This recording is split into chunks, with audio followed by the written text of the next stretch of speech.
Friends, सीबीके केपीएसएम BSc college Palanpur में आपने स्वागत है। सीसीसीएच 301 ની અંદર યુનિટ 3 માં આપણે આજે આજના લેક્ચરમાં જોઈશું આંશિક મોલર મુક્ત શક્તિ।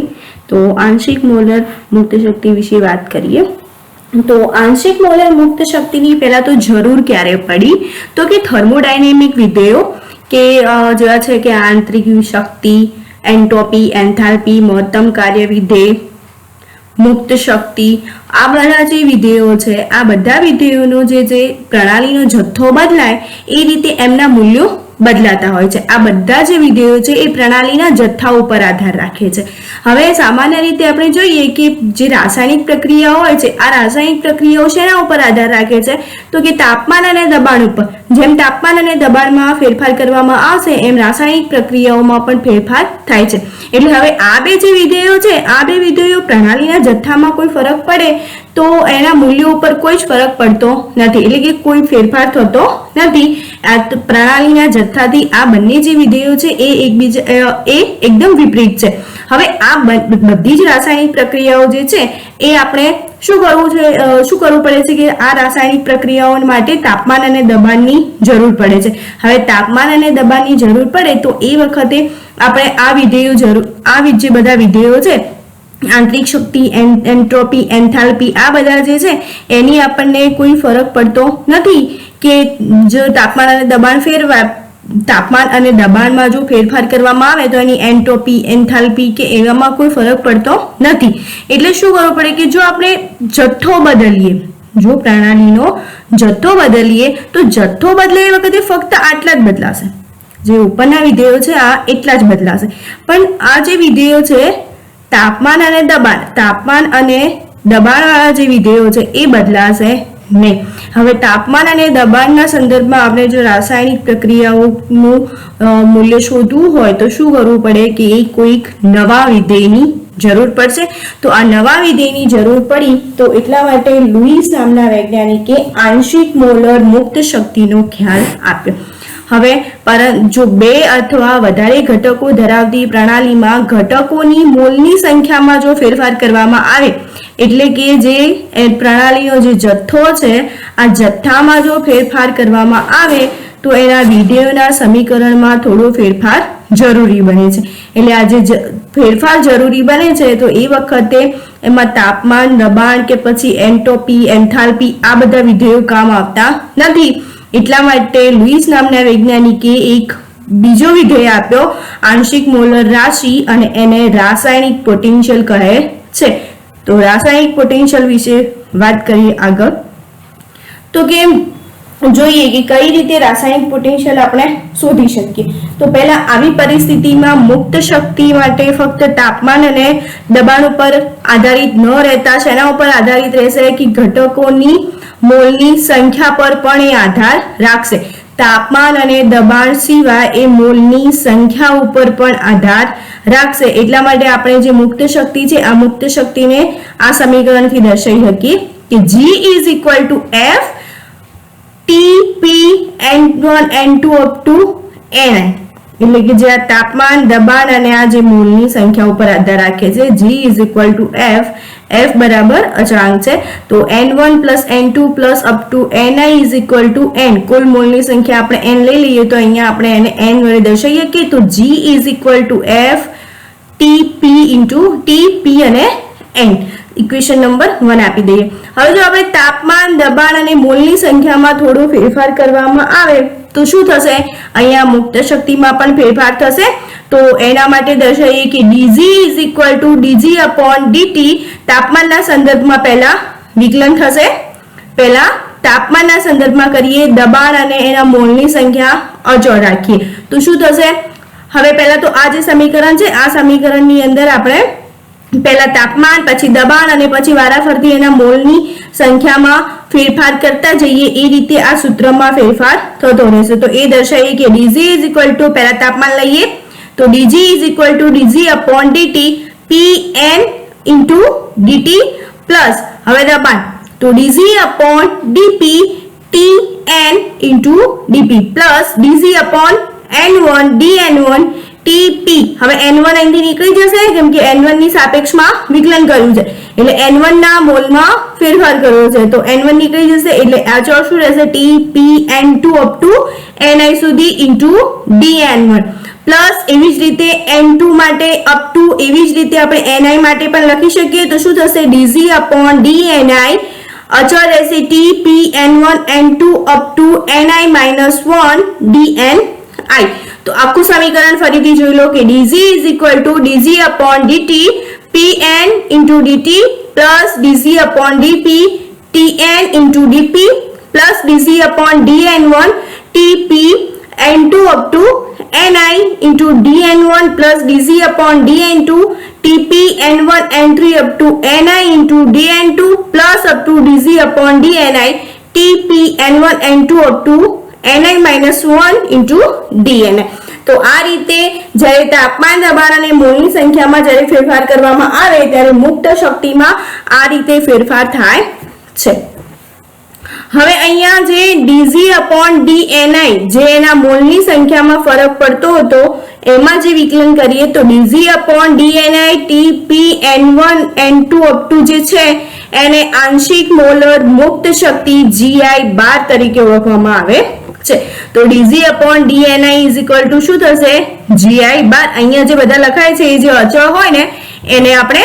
12 લખીએ છીએ તો dg upon dni is equal to gi12 આંશિક મોલર મુક્ત શક્તિ અને ગિબ્સ નામના વૈજ્ઞાનિકે આ gi12 માટે નવો શબ્દ આપ્યો તેને રાસાયણિક પોટેન્શિયલ mu I કહે છે તો આંશિક મોલર મુક્ત શક્તિ જે gi છે આ gi ને રાસાયણિક પોટેન્શિયલ પણ કહે છે તો રાસાયણિક પોટેન્શિયલની વ્યાખ્યા શું થાય કે જ્યારે મોટો જથ્થો ધરાવતી પ્રણાલીમાં તેના સંગઠનમાં કોઈ ફેરફાર ન થાય તે રીતે તે પદાર્થના 1 મોલ જથ્થાને ઉમેરવાથી પ્રણાલીની મુક્ત શક્તિમાં થતા ફેરફારને પદાર્થનો રાસાયણિક પોટેન્શિયલ mu કહે છે કે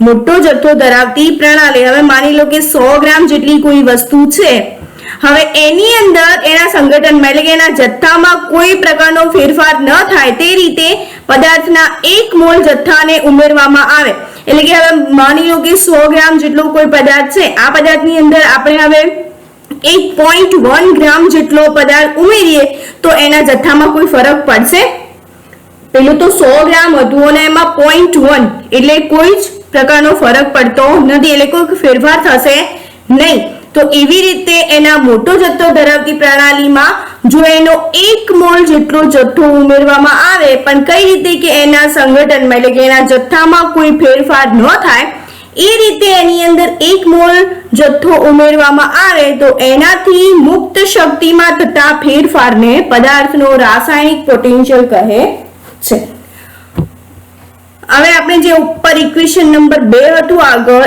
એને આપણે લખી શકીએ એને રાસાયણિક પોટેન્શિયલની ભાષામાં લખવું હોય તો કઈ રીતે થશે તો dg is equal to dg upon dt into dt plus dg upon dp into dp plus હવે અહીંયા dg upon dni છે તો અહીંયા dg upon dn1 is equal to લઈએ તો શું થાય g1 થાય એટલે કે mu1 થશે તો એવી જ રીતે આપણે બધાની અંદર લખી દઈએ તો અહીંયા જે dg upon dn1 હતા તો એના બરાબર શું થઈ જશે mu1 dg upon dn2 હતા એની જગ્યાએ mu2 થઈ જશે તો એ દર્શાવી દઈએ તો આખું સમીકરણ બનશે dg is equal to dg upon dt into dt plus dg upon dp into dp plus mu1 dn1 plus mu2 dn2 up to mu I dni હવે જો તાપમાન અને દબાણને અચળ રાખવામાં આવે તો આ બંને જે છે એ શું થઈ જશે કેન્સલ થઈ જશે 0 થઈ જશે તો શું વધશે કે dg is equal to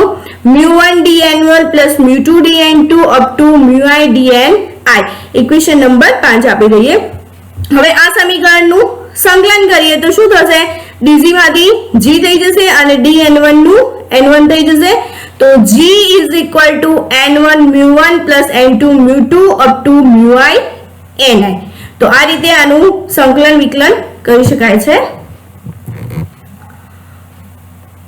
હવે એ આપણે જોઈ ગયા આંશિક મોલર મુક્ત શક્તિમાં રાસાયણિક પોટેન્શિયલ વિશે હવે ગિબ્સ ડ્યુહેમ સમીકરણ આ જે થિયરી છે એ IMP છે એક્ઝામમાં બધી એક્ઝામમાં પૂછાય છે.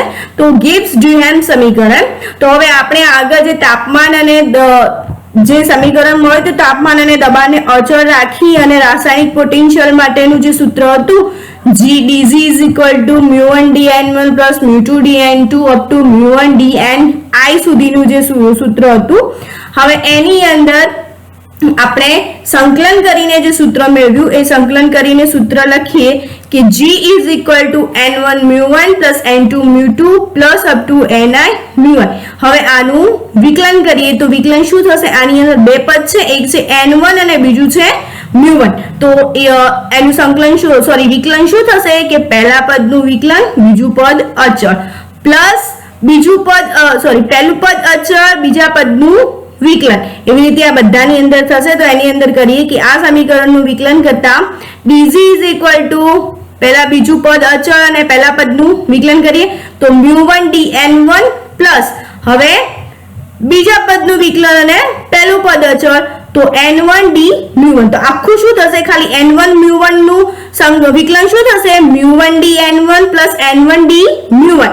એવી જ રીતે આપણે n2 mu2 નું કરીએ તો plus mu2 dn2 plus n2 d mu2. એવી રીતે ni mu માં up to mu d ni plus ni d mu. હવે આખું જોઈ લઈએ કે dg is equal to mu1 dn1 plus n1 d mu1 plus mu2 dn2 plus n2 d mu2 plus up to mu dni plus ni d mu.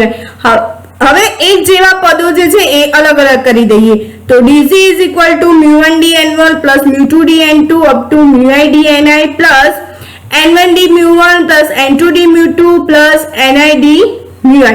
હવે એક સમીકરણ છે જે આગળ હતું કે આ સમીકરણનું જે આપણે તાપમાન અને દબાણને અચળ રાખીને જે સૂત્ર લખ્યું હતું આગળ એ છે કે dg is equal to mu1 dn1 plus mu2 dn2 up to mu dni.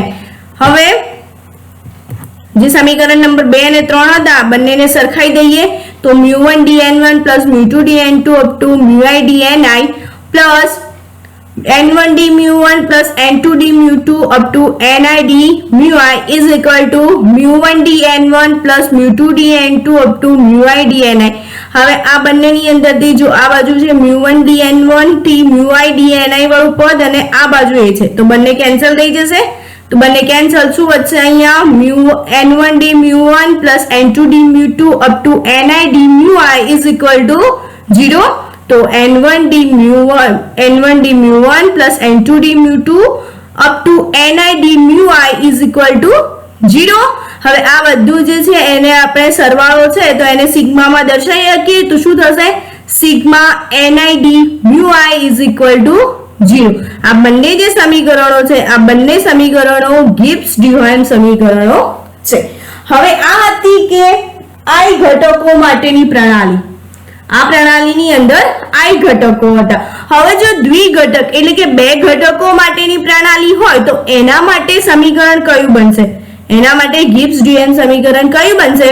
તો આપણે અહીંયા જે I ઘટકો માટે લીધું છે એની જગ્યાએ શું કરવાનું? બે ઘટકો માટે એટલે કેટલું થશે? n1 d mu1 plus n2 d mu2 આ બંને થશે. તો n1 d mu1 plus n2 d mu2 is equal to 0. આને આપણે આ બાજુ લઈ જઈએ તો માઈનસ થઈ જશે તો n1 d mu1 is equal to minus n2 d mu2.